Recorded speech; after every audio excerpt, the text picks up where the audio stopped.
Indonesia ada tuh, bahkan ada yang berbahasa Indonesia diterjemahin, masa namanya jadi Isa Al-Masih. Hah.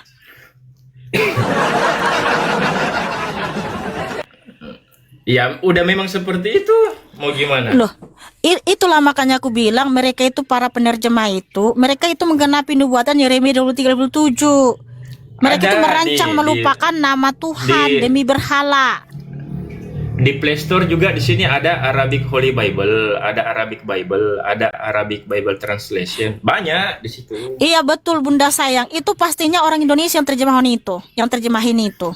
Karena kan orang Indonesia ini, Kristen Indonesia ada itu, gak semua. Ada mereka berusaha nyamain Isa di dalam Quran.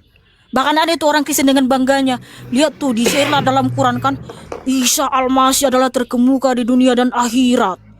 Begini. Seakan-akan menyamakan sama Yesus Masiah. Itulah makanya aku bilang sesatnya. Mohon maaf ya, sesat banget kayak gitu. Nah, makanya inilah masalahnya Mbak Mikana. Bentar dulu Bang. Ya, bentar. Lanjut. Ya. Jadi gini. Saya kasih tahu sama kalian teman-teman. Kristen, dengar ini. Sekalipun di dalam Quran mereka ini ada tertulis Isa Al-Masih adalah yang terkemuka di dunia dan akhirat. Mau sekalipun Isa itu dikatakan roh Allah lah atau segala macam, gak boleh kita percaya itu. Jangan sama-samakan Isa Al-Masih dalam Qurannya itu dengan Yesus Masiah. No, gak sama itu. Bahkan sekalipun di dalam kitabnya mereka ini dikatakan Isa itu adalah Allah, gak boleh kita percaya itu saudaraku. Gak boleh, karena apa? Isa di dalam kitab mereka nggak pernah disalib, mati dan bangkit. Justru kitab suci ini ditulis tujuannya untuk apa? Agar seluruh dunia tahu bahwa Tuhan Yesus Masiah pernah mati dan bangkit, hidup selama-lamanya sebagai jaminan kebangkitan kita dari zaman. Tuhan Yesus Masiah dikatakan tidak pernah mati dan bangkit, memberikan pengorbanan di atas kayu salib. Itu adalah penghujatan, itu blasfemi yang paling keji saudaraku. Makanya nggak boleh, jangan sama-samakan Tuhan Yesus Masiah dengan Isa Al-Masih. Mau sekalipun dalam Qurannya ditulis Isa Al-Masih itu terkemuka di dunia dan akhirat, dialah nanti yang datang di hari kiamat. No, berbeda. Dia bukan Yesus, Isa Al-Masih itu bukan Yesus Masiah. Itu dua pribadi yang berbeda. Justru kalau disamakan, kamu itu menghujat Bapa loh, menghujat Tuhan Yesus Masiah loh. Masa Tuhan Yesus Masiah dikatakan nggak pernah disalib, nggak pernah memberikan pengorbanan di atas kayu salib? Itu penghujatan saudaraku. Makanya orang Kristen gak usah bangga, saya share lah, saya lihat ada yang share kan, lihat tuh di Quran Isa Al-Masih dia terkemuka di dunia dan akhirat, dia begini, dia suci. Jangan, itu nggak boleh mengimani seperti itu. Tuhan Yesus Masiah bukan Isa Al-Masih, namanya Yesus Kristus aja udah nama helenisasi. Kamu panggil nama helenisasi aja, ente nggak tahu nih kata Tuhan nanti apa nanti di hari zaman. Karena namanya bukan itu, apalagi dipanggil jadi Isa Al-Masih. Ada gereja Isa Al-Masih, itulah aku bilang. Aduh, nggak nyambung banget ke kitab suci orang Israel, ke Pulau Ibrani. Dunia ya mengambil kitab suci dari Israel, tapi mereka mengikuti pola apa? Pola Arab lah, pola Yunani. Harusnya mengikuti pola Ibrani. Kalau namanya berubah, maknanya pun berubah, saudaraku. Yesua itu artinya keselamatan. Kalau berubah namanya, jadi apa tuh? Nggak ada artinya sama sekali jadinya. Jadi saudaraku, walaupun kamu tunjukin yang berbahasa Arab, jangankan berbahasa Arab, berbahasa Ibrani, namanya jadi Isa, itu sudah pasti penerjemah yang menggenapi Yeremia 23:27. Bahwa dia merancang melupakan nama Tuhan demi berhala. Ya, yang penting bukan Yeremia 4:22 kan? Apa itu Yeremia 4:22? Jangan dibaca. Jangan dibaca. Hah? Yeremia? Jangan dibaca. Ya, jangan dibaca. Oh iya, itu untuk mereka yang mengubah nama Bapa. Makanya saya bilang jangan dibaca. Saya kan iya nggak apa-apa. Santai aja. Karena mereka tidak memiliki pengertian. Aku mah orangnya santai.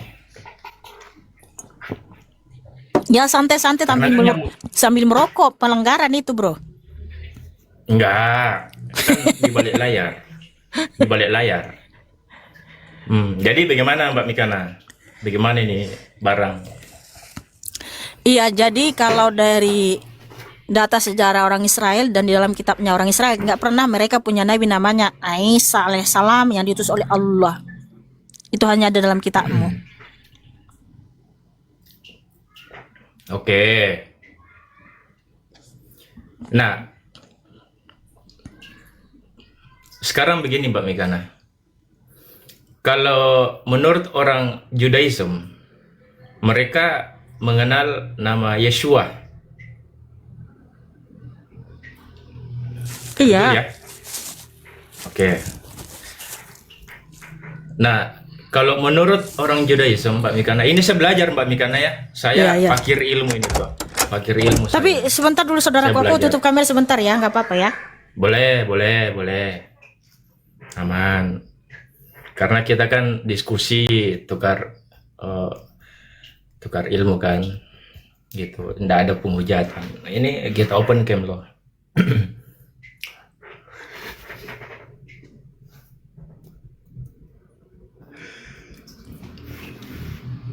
Udah, Mbak Mikana? Takutnya saya ngomong Mbak Mikana nggak monitor. Aku dengar kok, aku dengar. Silakan. Oh iya. Iya. Jadi begini Mbak Mikana, kalau menurut versi dari Judaism, mereka ini menganggap Yeshua HaMashiach ini sebagai apa? Karena tidak etis kalau kita mengambil dari sisi Kristen Mesianik saja, sedangkan di sisi lain Yeshua HaMashiach ini asli orang Yahudi. Jadi kita harus mengambil dasar yang kuat. Orang Yahudi sendiri memanggil nama Yeshua HaMashiach ini, dia menganggap sebagai apa gitu loh.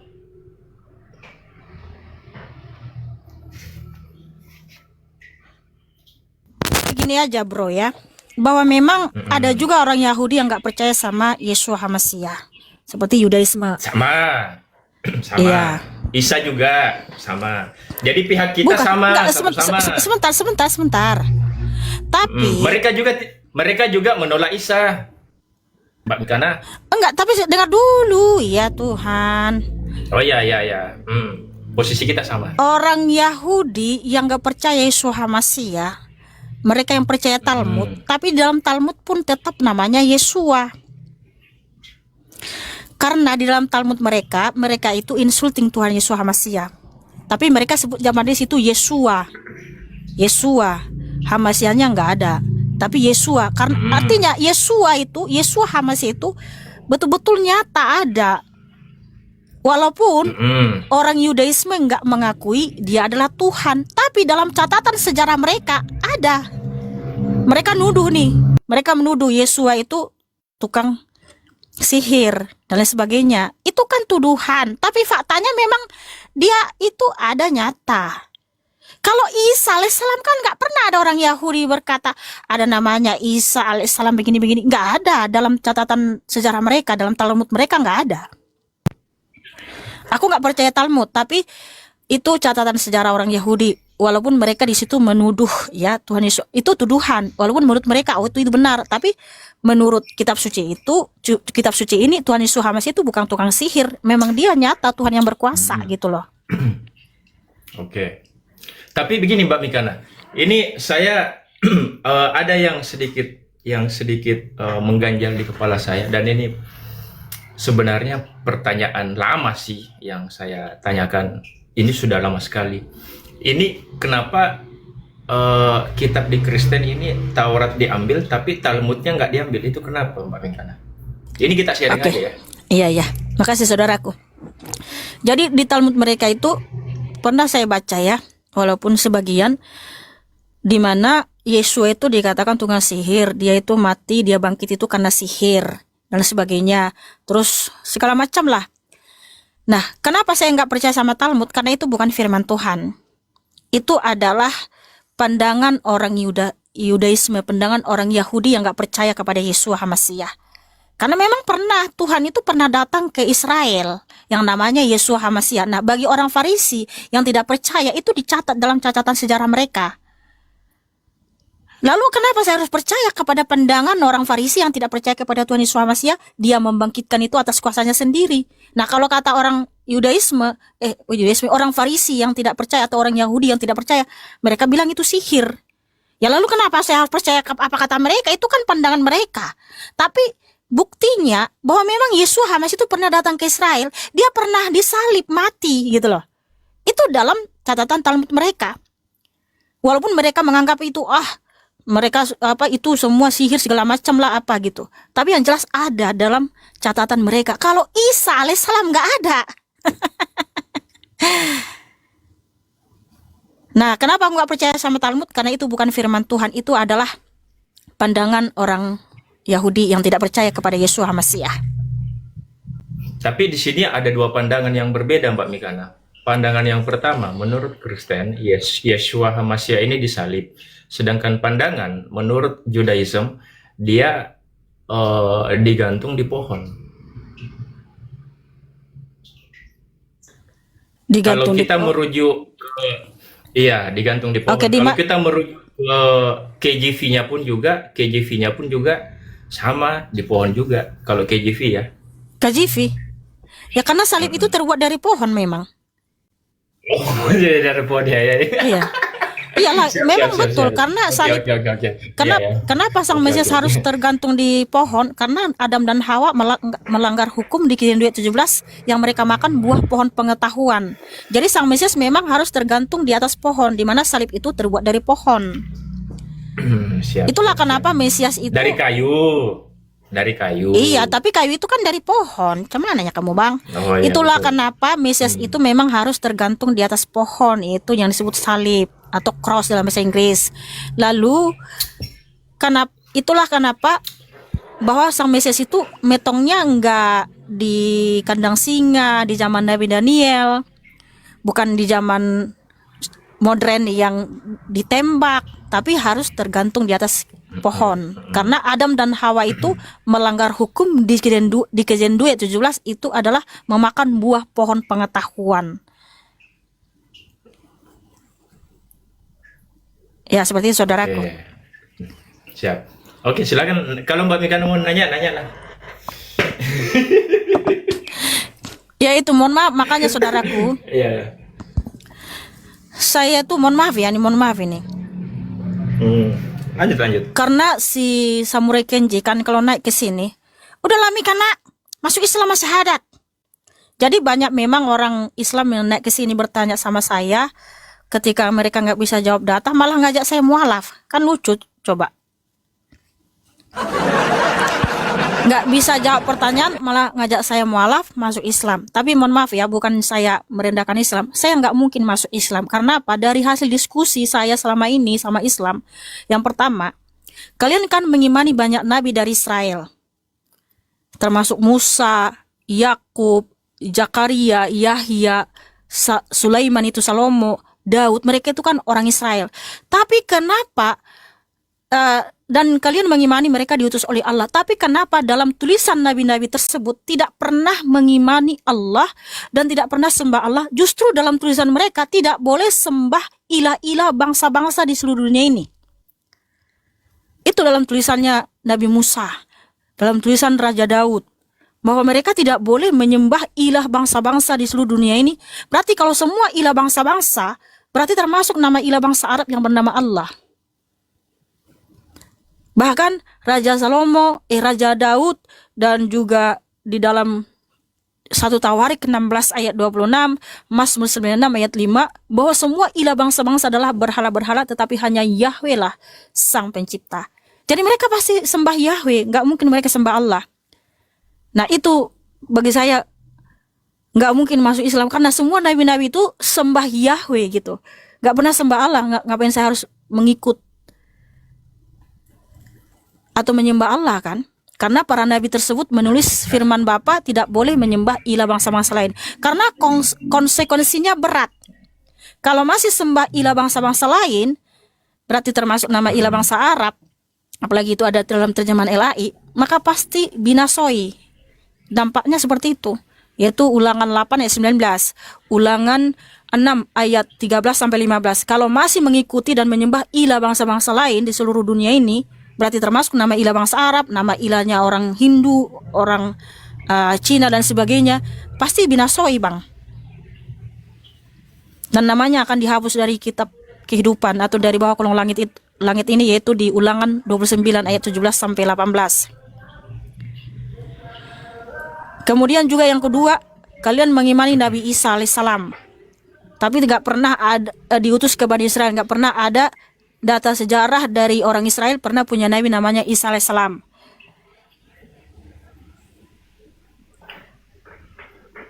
Terus, tapi masih banyak sih, tapi udah itu aja dulu. Oh, ini mau nanya atau apa ini? Lah, saya konfirmasi, maksudnya nanya ini atau apa ini? Ya itu aja dulu lah, yang dua itu gitu. Nggak pernah ada nabi dari Israel yang pernah sembah Allah. Dalam tulisan mereka menulis firman Bapa Yahweh yang adalah Yeshua HaMashiach itu sendiri, di mana mereka dilarang untuk menyebut, jangankan menyebut saja tidak boleh. Jadi nggak mungkin mereka sembah Allah. Nggak mungkin mereka sembah Allah, karena dalam pengakuan mereka, dalam tulisan mereka yang saya baca di sini, ini kan walaupun terjemahan tapi kan ini diterjemahkan dari kitab suci Israel. Oke. Artinya Begini, mohon Mbak maaf, artinya hanya nabi saudara yang memperkenalkan nama Allah, tidak pernah ada nabi-nabi yang lain. Oke, enggak masalah. Sekarang begini Mbak Mikana. Kalau menurut Mbak Mikana, kita tidak bisa pungkiri bahwa orang-orang Judaism saat ini itu mereka sangat berpegang teguh dengan pengajaran-pengajaran yang dibawa oleh utusan sebelumnya, yaitu Nabi Musa membawa Taurat, kan gitu. Nah, yang saya mau cari tahu di sini, Mbak Mikana, ketika orang Judaism ini, ketika mereka beribadah, dia lebih memilih ke masjid atau ke gereja? Kalau itu bukan urusan saya, Bang. Mereka mau ke masjid sekalipun terserah mereka. Bahkan mereka mau ke Ka'bah, nggak mau ke gereja, bukan itu patokan iman saya, Bang. Bukan itu standar kebenaran. Tapi harus kita merujuk ke situ juga, Mbak Mikana, karena Mbak Mikana mengambil dasar dari orang Judaism itu sendiri. Oh bukan, Bang, Kan saya gitu. itu Di mana beriman. orang-orang? Abang bilang saya mengambil dasar dari Judaism. Bukan, saya beriman kepada Ya. Bapa Yahweh Yeshua HaMashiach, karena Bapa itu sendiri yang berfirman kepada para nabi, di mana diperintahkan untuk menulis firman-Nya dalam satu kitab, dan saya sudah baca. Jadi patokan iman saya bukan kepada orang Judaism. Jangankan orang Judaism, bukan Bang. imannya Mbak Mikana. Iya, bukan imannya Mbak Mikana, bukan itu. Saya tidak ke sana, Mbak Mikana. Maksudnya gini, tadi kan Mbak Mikana mengatakan bahwa orang-orang yang ada di Seriwil di sana kan, mereka itu tidak mengenal nabi-nabi sebelumnya, termasuk Isa alaihissalam, kan gitu. Dan mereka tidak pernah menyembah namanya Allah Subhanahu wa taala, kan gitu.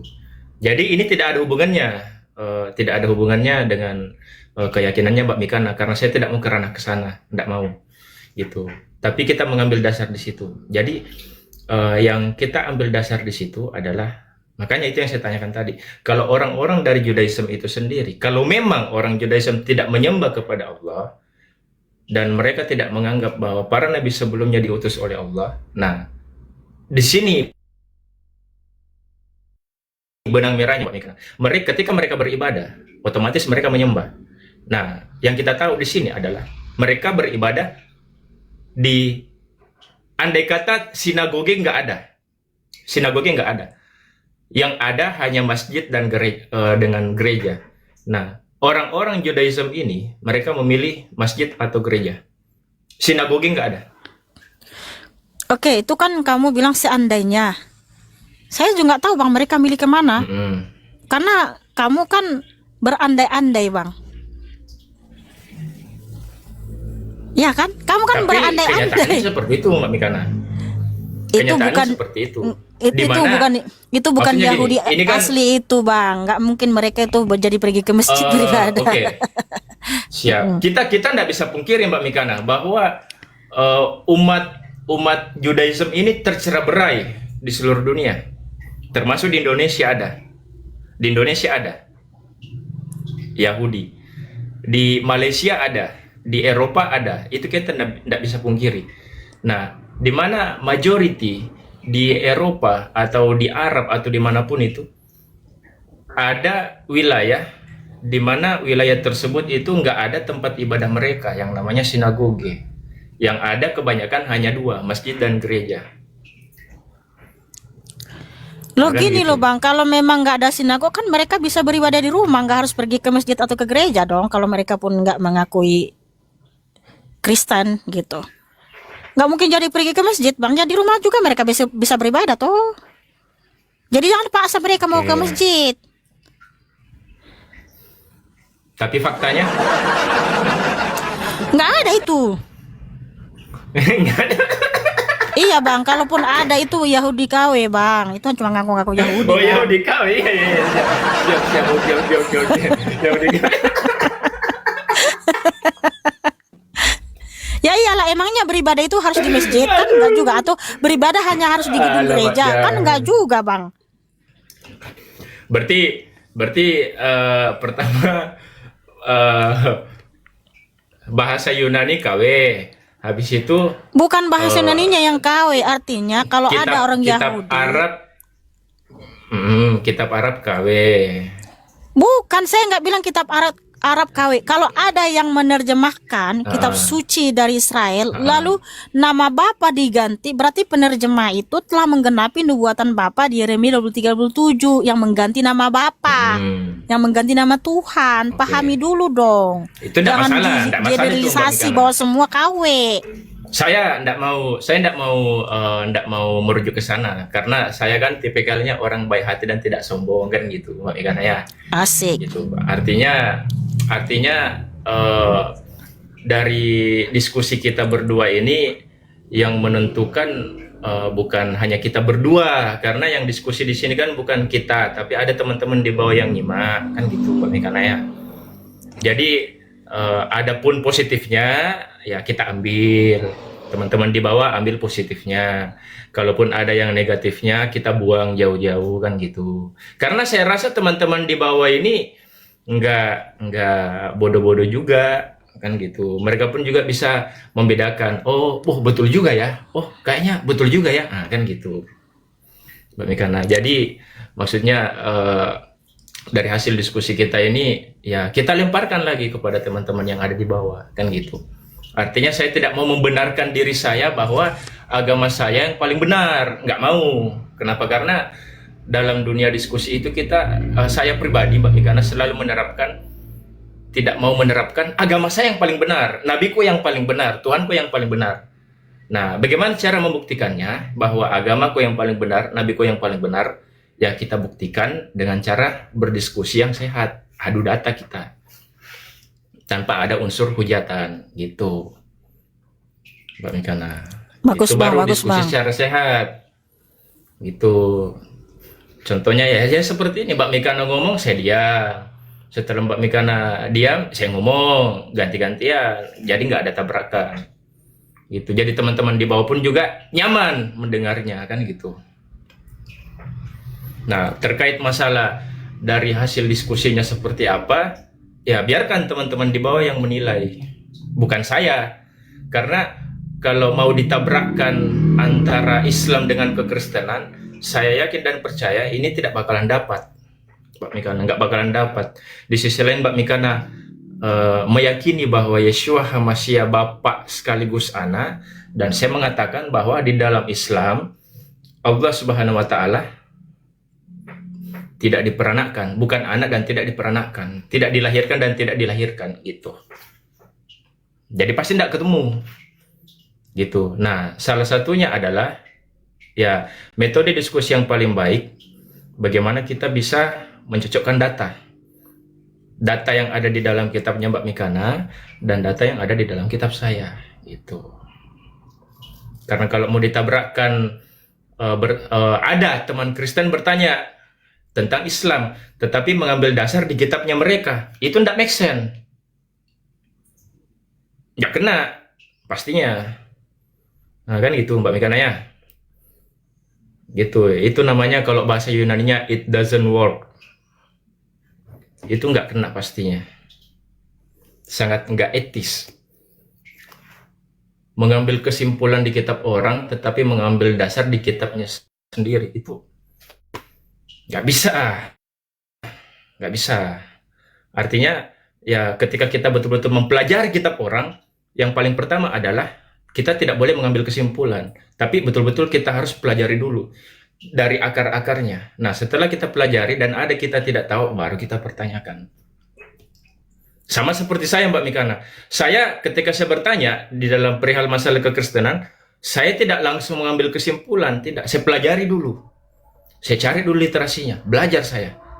Belajar baik itu dari original teksnya atau apa segala macam, walaupun di sisi lain saya tidak fasih dalam original teks, tapi minimal saya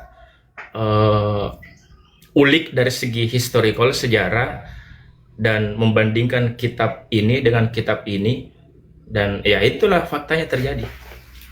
Gitu. Karena saya rasa semua manusia ketika dia mengimani suatu kitab suci dan dasarnya adalah di kitab suci dasarnya. Kita tidak bisa mengambil dasar di kitab orang dan kita mengimani bahwa kitab orang lain salah, tidak bisa.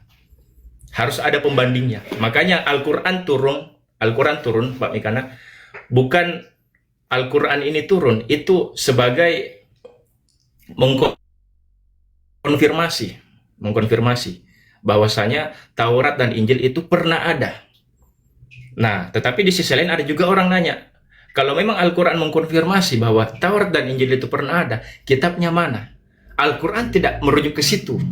Tapi Al-Quran hanya mengkonfirmasi bahwa kitab itu pernah ada di zaman Nabi Musa dan Nabi Isa alaihissalam. Kalau kita mau cari tahu, ya meneketehe. Gitu Mbak Mikana. Oke, sudah Bang. Jadi gini saudaraku, Mbak makasih. Mikana kalau mau nanya, nanyalah. Ya, tapi Ya, gini. saya terbuka, Mbak Mikana. Ya. Saya terbuka. Kalau Mbak Mikana mau nanya, silakan. Ya, tapi gini ya Bang, sebelum saya nanya, mohon maaf kalau saya ini hadir di media sosial ini bukan untuk mempertemukan agama, karena memang nggak akan ada titik temunya. Tapi tujuan saya adalah untuk memberitakan nama Tuhan Yesus Hamasiah sesuai dengan perintah Tuhan. Kalau itu saya paham, Mbak Mikana, saya paham. Siap, saya paham. Ya, sesuai dengan amanat agung kan. Iya. Oke, tapi gini Bang ya. Kalau memang betul kitab saudara itu mengkonfirmasi, tapi konfirmasinya itu valid nggak sih dengan apa yang ada dalam Taurat, Zabur, dan Injil? Karena banyak sekali isi Quran saudara itu ada di dalam kitab suci kami, namun mohon maaf, jadi yang berfirman adalah Allah, sementara yang berfirman kepada nabi-nabi tersebut adalah Yahweh, Yesus Hamasiah, Elohim yang Maha Kuasa. Contoh seperti Nabi Musa. Nah itu dia Bang, katanya mengkonfirmasi, konfirmasinya mohon maaf jelas enggak? Jangan ditabrak ke situ. Nah itu dia. Iya, jangan ditabrak ke Yesua, itu nggak etis Mbak Mikana, sudah pasti nggak dapat jawabannya. Kalau mau ditabrak ke Yesua, otomatis nggak dapat kalau di situ. Contoh kayak gini kan, yang berfirman kepada Nabi Musa di Gunung Horeb itu kan Yahweh, dan Yahweh menyatakan itulah namanya untuk selama-lamanya, bahwa di Gunung Horeb itu disuruh tanggalkan kasutnya karena tanah yang dia pijak itu kudus. Nah itu juga ada dalam Quranmu di Taha 9-14. Tetapi kok jadi Allah yang berfirman kan gitu. Sementara yang berfirman kepada Nabi Musa itu adalah Yahweh, dan itu juga tujuannya dijelaskan kenapa Bapa menjumpai Nabi Musa di Gunung Horeb, yaitu untuk membebaskan orang Israel Nabi Musa diutus oleh Bapa untuk membebaskan orang Israel dari perbudakan Mesir yang selama 430 tahun. Tapi di kitabmu hanya dituliskan bahwa Nabi Musa jumpa sama Allah. Terus ada seruan dari api. Kemudian disuruh tanggalkan itunya, kasut apa itu, terempah, karena tanah yang dipijak itu suci, tua gitu kan. Tua, betul nggak sih? Ya kan, ada tua, betul nggak? Mohon maaf kalau ini. Nah itu. Kalau menurut mohon maaf, Mbak Mikana, mohon maaf, Nabi secara Musa tiba-tiba menurut di Quran itu menerima wahyu di mana sih? di tahap Iya, 9. kalau menurut Mbak Mikana versi di Quran itu, ini pemahaman Mbak Mikana, Nabi Musa menerima perintah Taurat itu di mana sih? Kalau menurut di Quran, kalau setahu Mbak Mikana.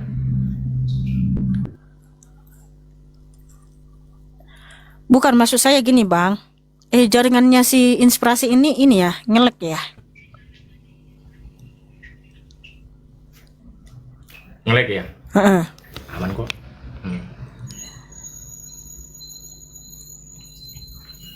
Nah ini mohon maaf Bang, di tahap 9, tahap ayat 9 sampai 14 dikatakan begini, dan apakah telah sampai kepadamu kisah Musa? Jadi di sini sampai ayat 14 itu menjelaskan bahwa dia Musa melihat api. Lalu dia mengatakan, mudah-mudahan aku dapat membawa sedikit nyala api kepadamu, atau aku akan mendapat petunjuk di tempat api itu. Maka ketika dia mendatanginya, dia dipanggil, wahai Musa, sungguh aku adalah Tuhanmu, maka lepaskanlah kedua terompahmu, karena sesungguhnya engkau berada di lembah yang suci tua, dan aku telah memilih engkau, maka dengarlah apa yang akan diwahyukan. Sungguh aku ini Allah, tidak ada Tuhan selain aku. Nah ini kan mohon maaf hanya secuil ceritanya, tapi nggak dijelaskan dalam Quranmu kenapa Nabi Musa itu melihat api, apa tujuannya, dan kenapa ada seperti itu. Hanya menjelaskan seperti ini. Lalu mohon maaf, jadi Allah yang berfirman, padahal Nabi Musa ketika melihat api dan disuruh tanggalkan kasutnya karena tanah yang dia pijak itu kudus, itu adalah Yahweh Elohim, dan itu juga ada tujuannya dijelaskan secara detail dari Keluaran 3, satu pasal itu, bahwa Bapa mendatangi atau menjumpai Nabi Musa untuk membebaskan orang Israel dari tanah perbudakan Mesir. Jadi ini artinya gini, jadi seakan-akan Nabi Musa itu sembah Allah, padahal bukan. Dan juga di dalam kitab ini ada nggak dijelasin kenapa Nabi Musa melihat api, apa tujuannya, ya kan? Sementara Nabi Musa itu melihat api karena di situ datang Bapa menjumpai Nabi Musa, sehingga mengutus Nabi Musa untuk membebaskan orang Israel. Dan Nabi Musa bertanya, siapakah namamu? Bapa menjawab, dialah Eyeh Asir Eyeh, yang ada dan yang ada, dan namanya adalah Yod-Heh-Vaveh, Yahweh Elohimnya Abraham, Ishak dan Yakub. Itulah namanya untuk selama-lamanya, dan dia diutus untuk membebaskan orang Israel. Dan itu dikonfirmasi juga oleh Harun. Bapa Yahweh juga berfirman kepada Harun. Pertanyaannya, lah itulah makanya kenapa konfirmasi dari kitabmu ini tidak valid dengan kehidupan Nabi Musa gitu loh. Karena di ayat lain Nabi Musa menuliskan firman Bapa, tidak boleh menyebut nama ilah-ilah lain, Keluaran 23:13, dan jangankan menyembah, menyebutnya saja tidak boleh, yaitu Keluaran 23:13. Dan kalau masih menyebut dan menyembah ilah-ilah bangsa-bangsa di seluruh dunia ini, kalau semua ilah bangsa-bangsa, yaitu Ulangan 13 ayat 1 sampai 10, Ulangan 6 ayat 13 sampai 15, berarti termasuk nama ilah bangsa Arab yang bernama Allah, bahwa pasti binasoi. Mohon maaf dengan segala hormat, artinya bahwa mohon maaf ya, kitabmu memfitnah Nabi Musa, dia sembah Allah, karena nggak mungkin Nabi Musa orang Israel sembah Allah. Oke. Mau tahu jawabannya? Ya silakan. Oke. Pertama, Nabi Musa itu mendapatkan perintah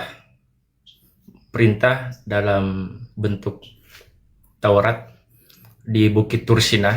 Itu dalilnya di surah At-Tin. Wattini wazaituni watuni sini. Di Gunung Sinai, di Bukit Tursina. Ini pertama, lokasi tempatnya itu di Bukit Tursina, Gunung Sinai. Tempat Nabi Musa menerima perintah.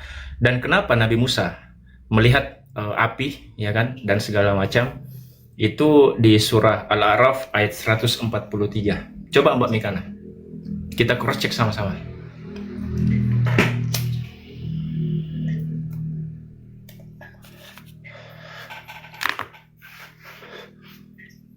Di surah Al-A'raf ayat 143.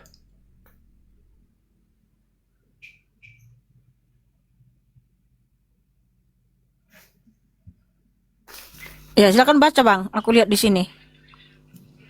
Oke. Bismillahirrahmanirrahim. Walamma ja'a Musa limiqatina. Oh, langsung saja Indonesianya ya. Dan tatkala Musa datang, Musa untuk bermunajat, ya kan, bermunajat dengan kami pada waktu yang telah kami tentukan. Dan Tuhan, jangan tanyakan lagi kami itu siapa, udah, ndak usah lari ke sana. Nah, dan Tuhan telah berfirman langsung kepadanya, berkatalah Musa, ya Tuhanku, nampakkanlah diri engkau kepadaku agar aku dapat melihat kepada engkau. Nabi Musa bermunajat, meminta kepada Tuhannya, ya Tuhan, tolong nampakkanlah dirimu, saya ini mau lihat, kasihan, penasaran saya ini, gitu kan. Nah, Tuhan berfirman kepada Musa, kamu sekali-kali tidak sanggup melihatku, tapi lihatlah ke bukit itu. Allah memerintahkan, Musa, kau lihat itu di bukit sana. Nah, maka jika ia tetap di tempatnya sebagai sedia kala, niscaya kamu dapat melihatku. Nah, kita lanjut. Tatkala Tuhan yang menampakkan diri kepada gunung itu, dijadikan gunung itu hancur luluh lantah. Dan Musa pun jatuh pingsan. Maka setelah Musa sadar kembali, Nabi Musa berkata, Maha suci engkau, aku bertaubat kepada engkau, dan aku orang yang pertama-tama beriman. Gitu Mbak Mikana. Nah, sama di kitabnya Mbak Mikana juga di Perjanjian Lama. Manusia tidak dapat melihat Elohim. Kalau manusia melihat Elohim, dia akan mati. Ada kan? Oke, Bang. Sama. Abang kan membawa data di Al-A'raf 143 sampai 144. Tadi yang saya tanya waktu di At-Taha 9. Tapi mohon maaf ini, di Al-A'raf 143 ini, di mana Nabi Musa di sini meminta untuk, ya Tuhanku, tampakkanlah dirimu kepada aku agar aku dapat melihat engkau. Mohon maaf ya Bang, ini ada di Keluaran 33. Dan ini beda konteksnya. Nah, di waktu Nabi Musa berjumpa dengan Tuhan dalam rupa api di Keluaran 30, di Keluaran 3, itu kan tujuannya, itu pertama Bapak datang menjumpai Nabi Musa untuk diutus ke Bani Israel. Diutus ke Bani Israel untuk melepaskan orang Israel dari Mesir. Nah, kalau di Keluaran 33 ini, di Al-A'raf 143 ini juga ada dalam kitab Torah. Yang dimana itu Keluaran 33. Nah, Keluaran 33 ini orang Israel itu udah keluar dari tanah Mesir.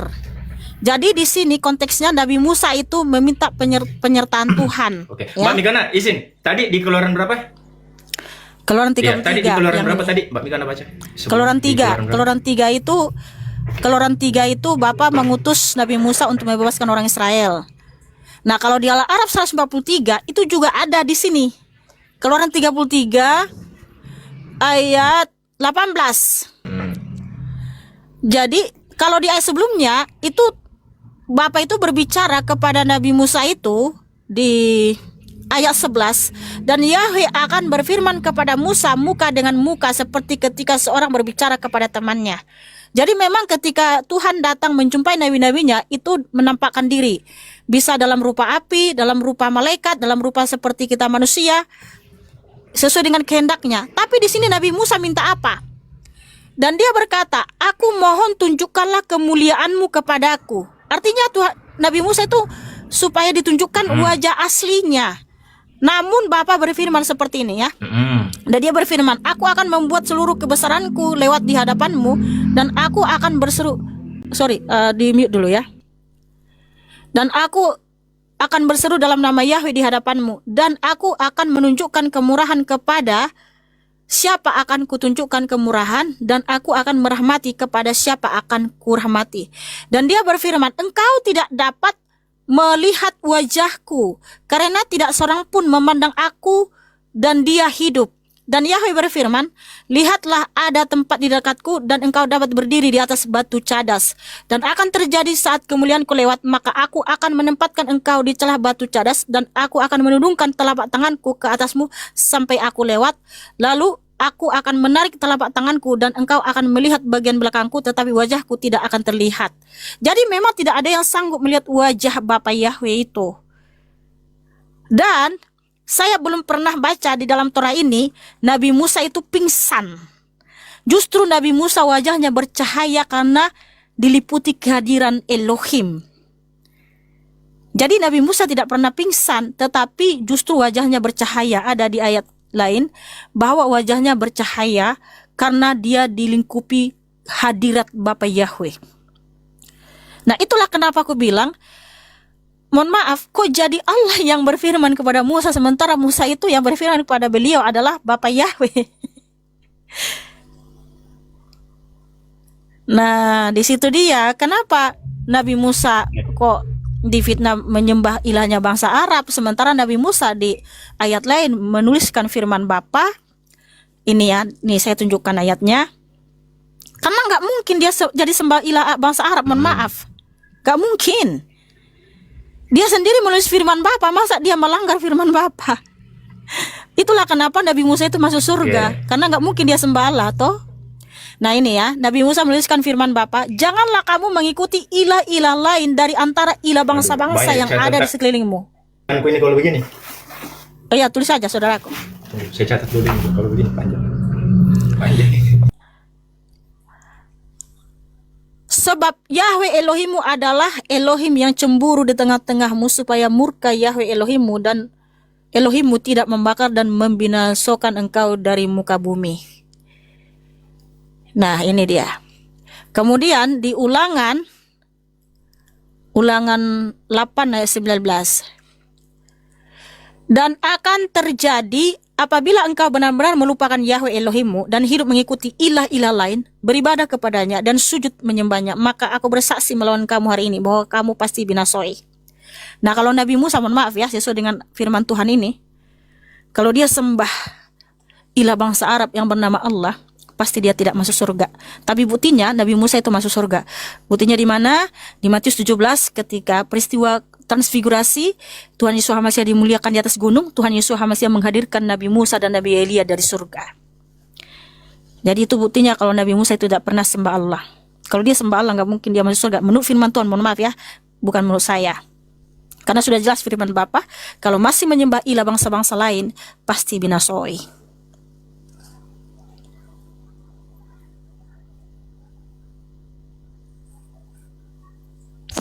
Oke, sudah. Ya silakan saudaraku. Oke, jadi begini Mbak Mikana. Jadi menurut pemahamannya Mbak Mikana ini, Musa ini bertemu Yahweh langsung atau bertemu utusannya Yahweh? Yahweh itu sendiri yang datang menjumpai Nabi Musa, tapi dia menampakkan diri. Menampakkan diri, kalau di Keluaran 33, itu Yahweh datang menampakkan diri dalam rupa manusia. Makanya bisa dilihat punggungnya oleh Nabi Musa. Kemudian kalau di Keluaran 3, Bapa menampakkan diri dalam rupa malaikat, dalam rupa api. Jadi dia bisa menampakkan diri dalam rupa api, dalam rupa manusia, dalam rupa malaikat, yang dimana juga Abraham berjumpa dengan Yahweh dalam rupa manusia. Tetapi walaupun memang eksistensinya atau keberadaannya, wujud aslinya bukanlah manusia, bukan juga malaikat, tetapi dia adalah roh yang berkuasa yang mendiami cahaya terang tak terhampiri. Tapi bisa dia menampakkan diri kepada umatnya. Oke. Supaya bagaimana supaya Jadi- umatnya itu nggak mati melihat dia gitu loh. Oke, jadi menurut Mbak Mikana yang bertemu Bukan menurut dengan saya. Musa adalah Tetapi saya sudah Oke, bukan menurut saya jadi- tapi menurut firman Tuhan. Oke.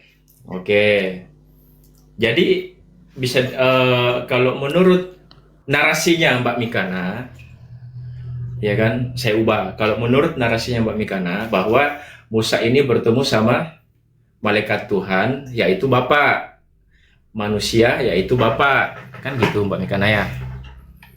Oh bukan Jadi, seperti itu, jangan dibalik. Jadi seakan-akan Bagaimana? bahwa yang dijumpai itu manusia beneran gitu, bukan? Nggak seperti itu, jangan dibalik. Bapa itu menampakkan diri dalam rupa api, dalam rupa malaikat, dalam rupa manusia, bukan berarti dia manusia. Artinya Oke, kalau dalam Iya. rupa manusia dia seperti apa itu Mbak Mikana? loh kok ditanya lagi, masa dalam rupa manusia masih bertanya lagi Enggak, sama karena saya? karena begini Mbak Mikana, ini multitafsir. Nah, kenapa saya katakan multitafsir? Karena dalam rupa manusia. Nah, ini ditafsirkan lagi dalam rupa manusia ini seperti apa gitu loh. Loh masa nggak tahu rupa manusia seperti apa sih? Emang manusia jadi Nggak matanya tahu. 6. Jadi bertanduk Nah, gitu. kalau- Jadi punya ekor. Kalau Ya ampun. Oke, kalau saya tanya sama Mbak Mikana rupa manusia atau bukan? Iya, saya manusia. Maksudnya Mbak Mikana dalam rupa manusia atau bukan?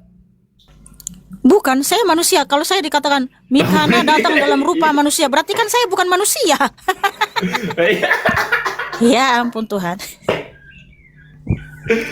Berarti Mbak Mikana ini bukan dalam rupa manusia ya? Loh gini, kalau saya bilang, "Woi, saya datang ke rumahmu dalam rupa manusia," berarti saya bukan manusia, bro. Nah, ini makanya saya bilang multitafsir. Jadi saya Iya. menurut versi Bukan, gini aja gini. sendiri. Ini kan gini, bro.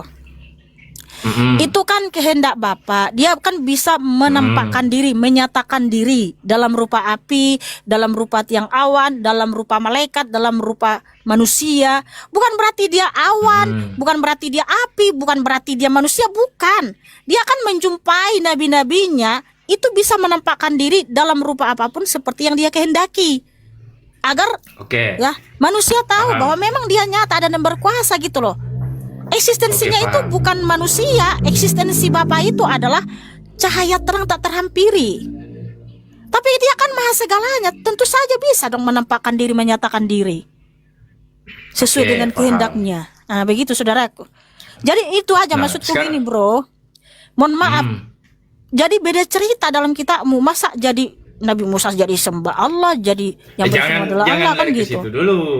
Jangan Ya lari itu ke dia, situ sementara kan kitab Torah ini yang saya bacakan tadi itu pengakuan dan itu tulisan Nabi Musa itu sendiri, saudaraku orang Israel.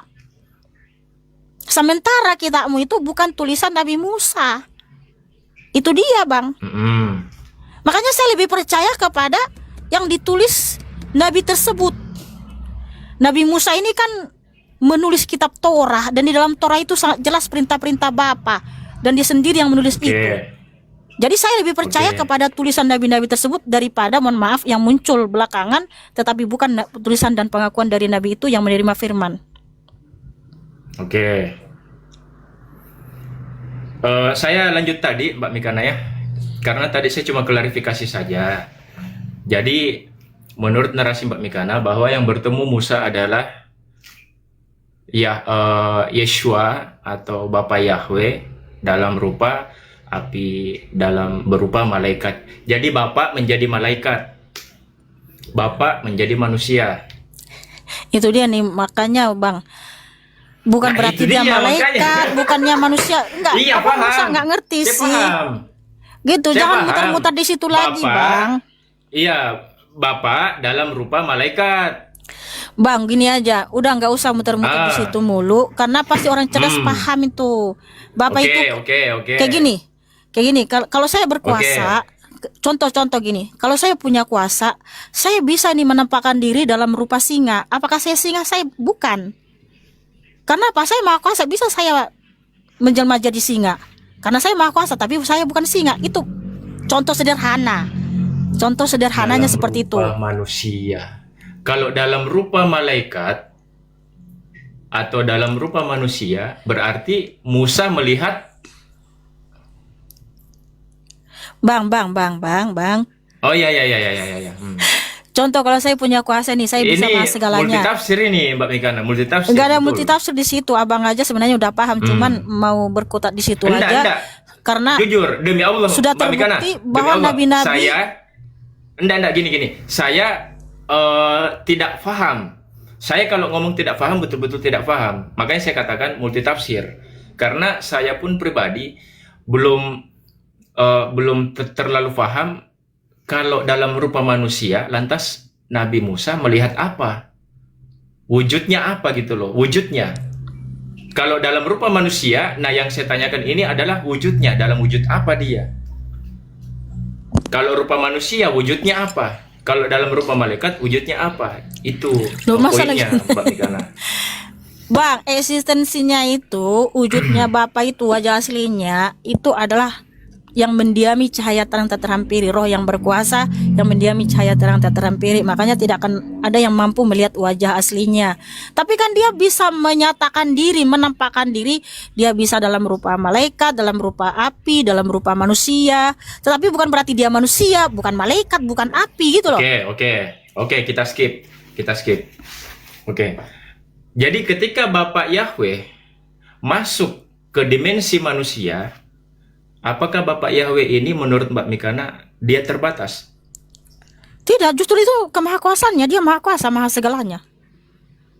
Maha segalanya. Iyalah, kenapa kita terbatas? Bisa nggak saya itu berubah menjadi singa? Nggak bisa, karena saya itu terbatas. Saya tidak punya kuasa. Contoh sederhana begitu.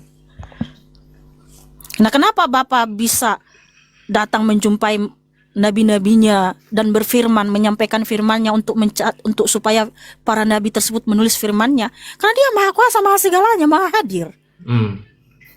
Iya kan, ketika dia masuk ke dalam dimensi kemanusiaan, ini kan bumi ini kan dimensinya manusia, Mbak Mikana.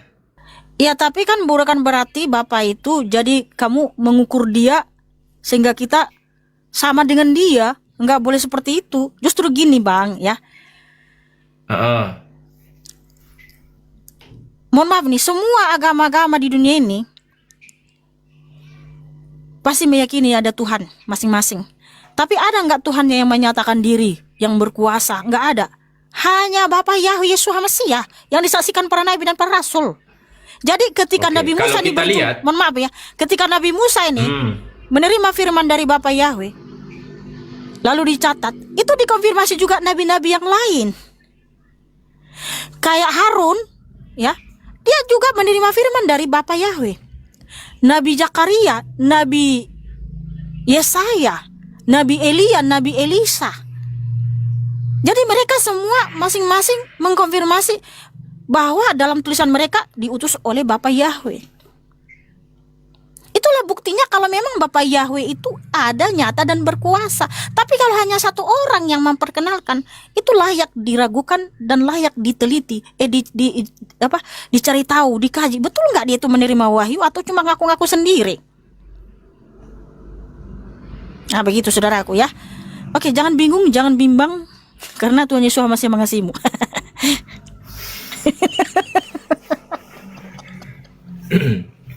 Oke, sekarang begini Mbak Mikana. Ketika Yahweh, Bapak Yahweh bertemu Musa dalam rupa malaikat, dia tidak terbatas.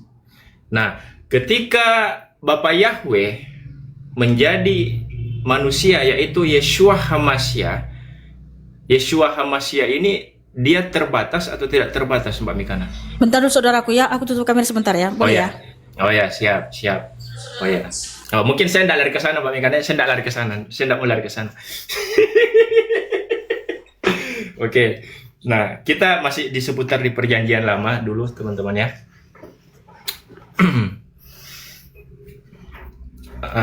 Karena ini agak ngeri-ngeri sedap ini kalau saya lari ke sana.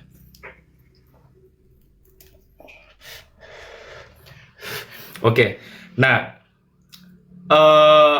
Musa ini memanggil nama Tuhannya Yahweh atau Elohim atau Hashem. Mudah-mudahan Mbak Mikana dengar. Iya, saya dengar kok, bentar sabar.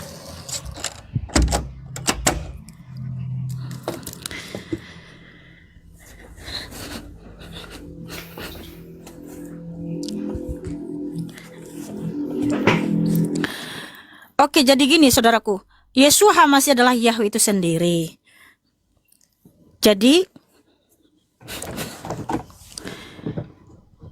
nggak masalah kamu tanya sama Yeshua HaMashiach juga. Namun saya jawab pertanyaanmu, apakah Nabi Musa itu panggil Yahweh, Hashem atau Adonai?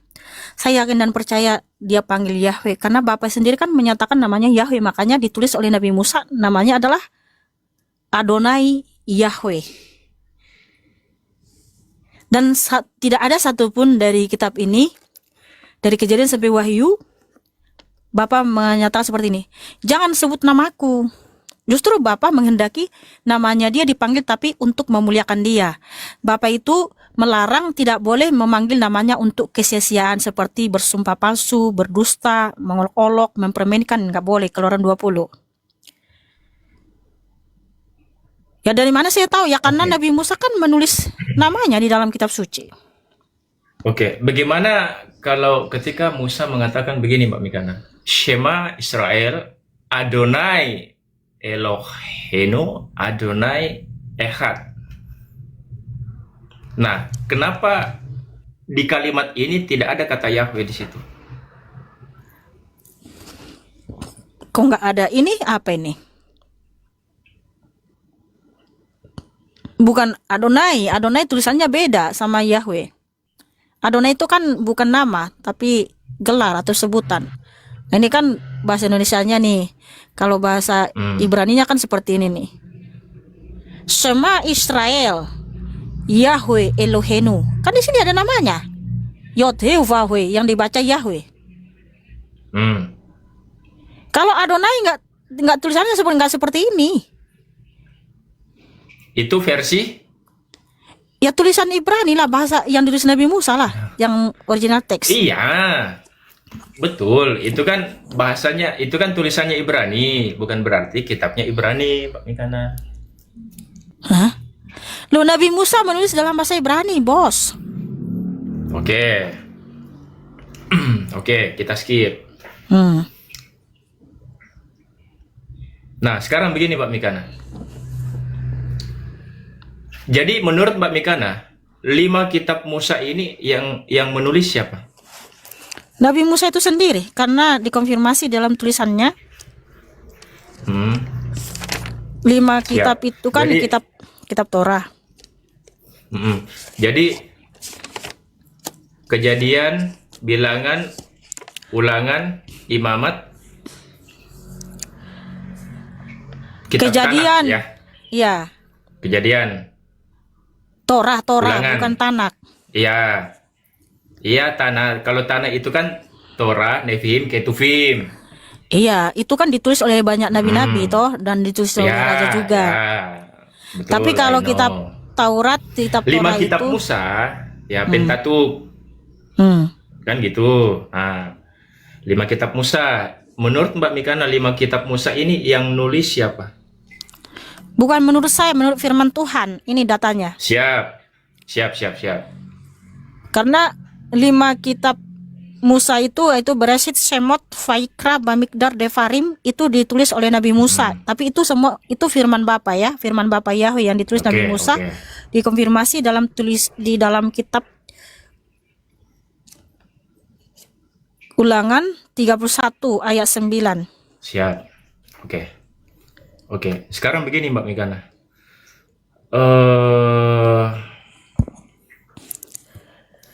masih baca dulu? Saya tunjukkan dulu. Enggak apa-apa Mbak Megana. Enggak masalah, enggak masalah. Enggak ditunjukkan pun enggak apa-apa juga. Lalu Musa menuliskan Torah ini dan menyerahkannya kepada imam-imam, anak-anak Lewi yang mengangkut tabut perjanjian. Jadi Nabi Musa lah yang menulis kitab Torah.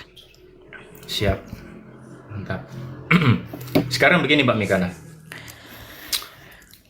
Kalau 5 kitab Musa yang menulis adalah Musa itu sendiri, bagaimana di Ulangan 34 di situ perikopnya kematian Musa? Bagaimana Musa menuliskan tentang kematiannya sendiri? Oke, sudah? Oke, tentang kematiannya itu dilanjutkan ditulis oleh Nabi Yosua.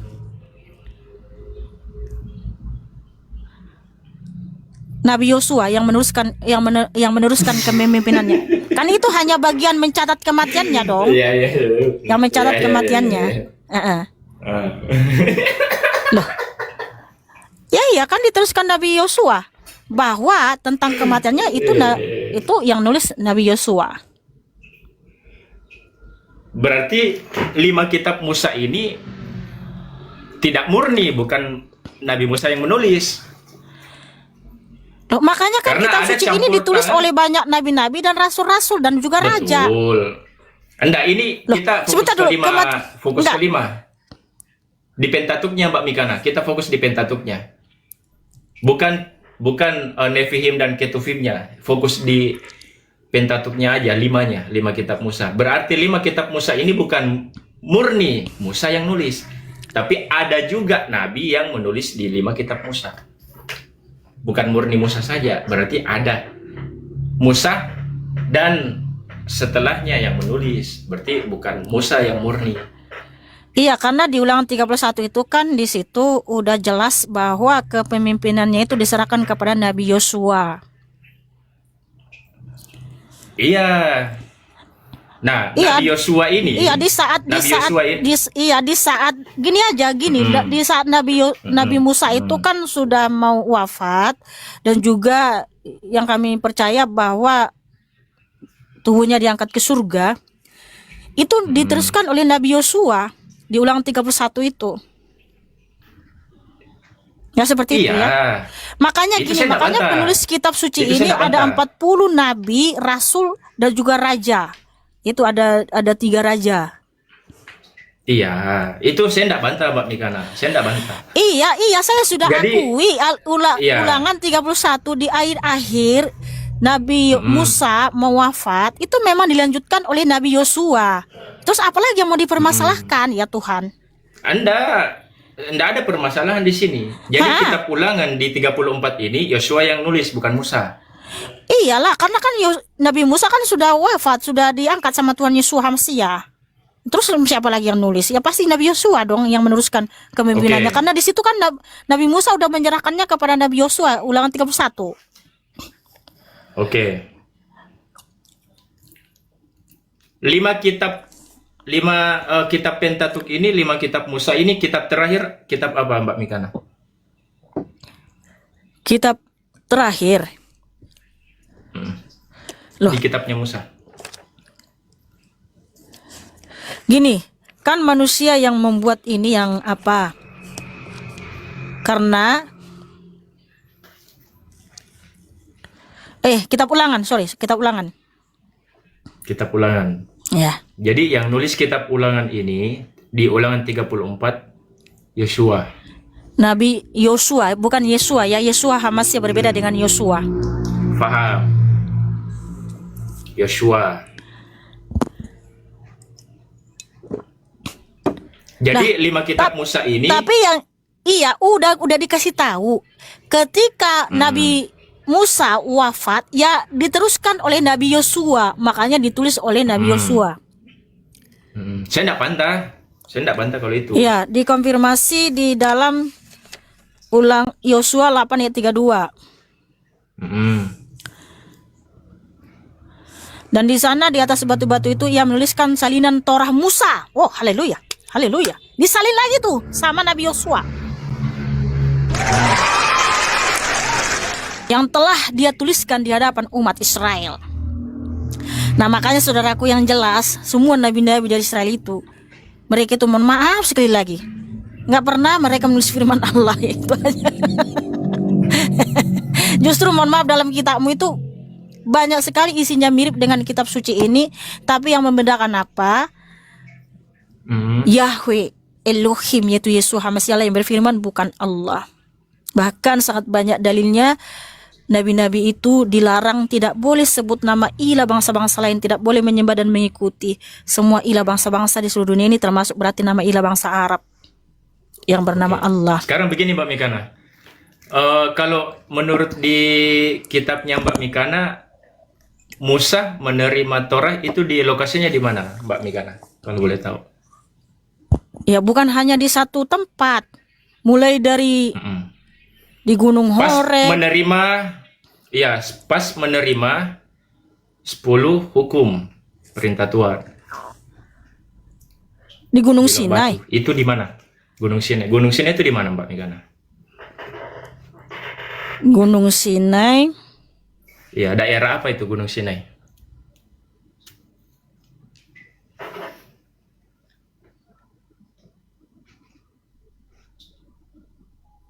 Semenanjung Mesir. Karena mereka memang waktu keluar dari tanah Mesir kan, apakah di zamannya Musa pada saat itu ada namanya Mesir? Belum ada. Oke, sebentar ya.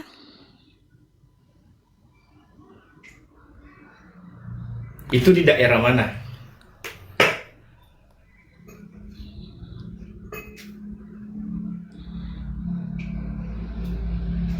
Gampang, kita merujuk ke kitab. Kita lihat lokasinya di mana. Iya, sebentar dulu. Ada nggak nama Mesir dalam kitab suci? Kan kita tunjukkan dulu yang berbahasa Ibrani, original teksnya toh. Siap. Walaupun original teksnya tetap Sinai, tetap tidak merubah lokasi.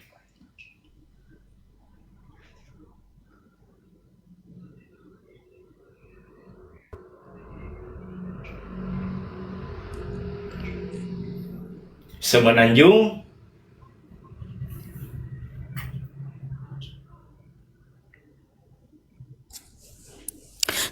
Mesir. Iya, itu kan di Gunung Horeb, Gunung Sinai. Nah, letaknya Gunung Sinai ini di mana?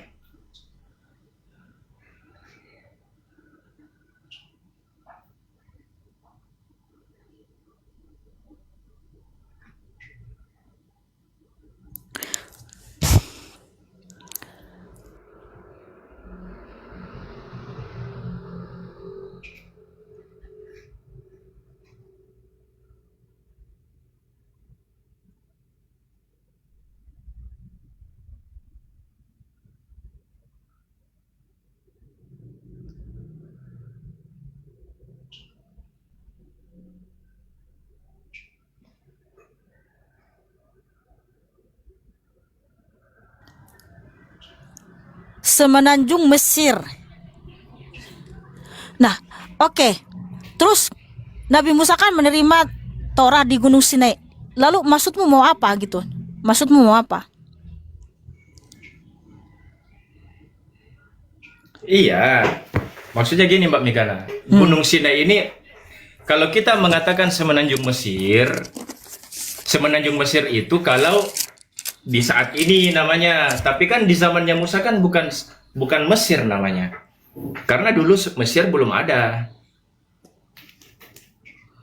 karena ada pembagian wilayah, makanya ada namanya Yordan, ada namanya Palestina atau Peleset, ada namanya UAE, Uni Emirat Arab, itu pembagian wilayah. Mesir itu pembagian wilayah. Nah, tapi kan di zamannya Musa belum ada Mesir namanya. Gitu. Ini peta peta dunia zaman purba. Ini peta dunia zaman purba. Nah, di sini ada Sinai. Ini Gunung Sinai di sini, berarti di sini. Ya, terus kenapa rupanya kalau di Sinai yang dekat dengan Arab? Nah, ngapain Musa di Arab? Di Arab. Ya kan mereka lewat mau ke tanah Kanaan. Kan mereka lewat dari kan mereka lewat dari Iya. Teberau, makanya menyeberangi Teberau ini. Terus lewat dari Gunung Sinai menuju ke arah tanah Kanaan. Walaupun memang Nabi Musa nggak sampai ke tanah Kanaan. Ya terus kenapa rupanya? Kalau mereka pun ke Arab, kenapa rupanya? Ya, itu Lewat saya Arab, tanya lewat sama dari di Arab. sana. Oh iya, karena mereka mau ke tanah Kanaan. Jadi sebenarnya mereka bisa dari ini ya, dari sini langsung ke sini. Tapi Bapak bawa mereka apa?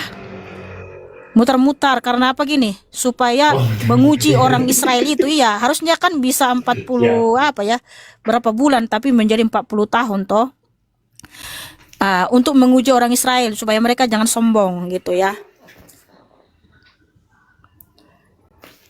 Oke, terus kenapa rupanya kalau Nabi Musa lewat dari Gunung Sinai ada apa? Ya nggak apa-apa, nggak ada apa-apa. Loh. Tapi yang jelas bukan lewat dari Mekah ya. Ya nggak ada apa-apa. Cuma nanya doang.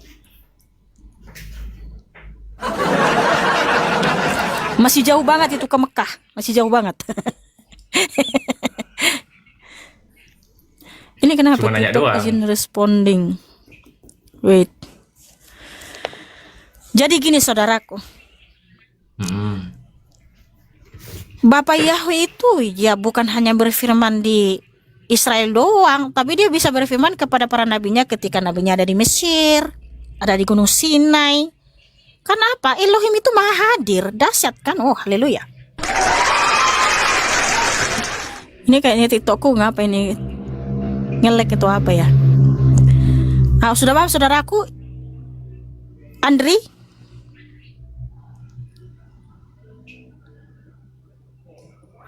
Bahkan kan Abraham aja dipanggil dari Ur-Kasdim. Ur-Kasdim itu di mana? Ur-Kasdim itu dekat Babel, Elam. Nah, kalau sekarang Ur-Kasdim itu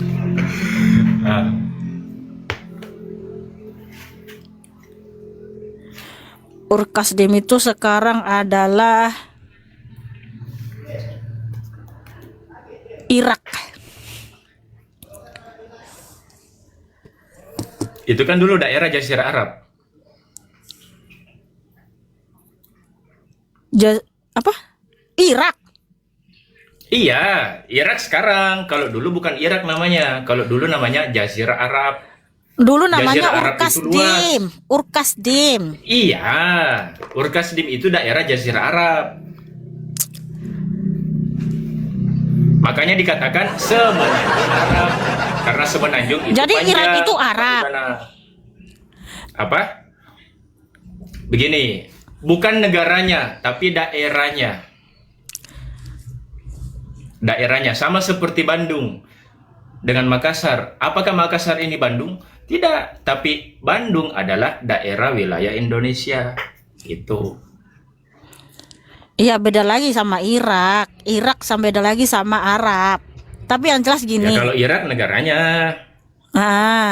Yang jelas dulu Abraham itu orang Ur-Kasdim, orang Irak, bukan orang Arab. Karena waktu itu pun sudah ada orang Arab kok. Waktu ada Abraham orang Arab sudah ada, Bang.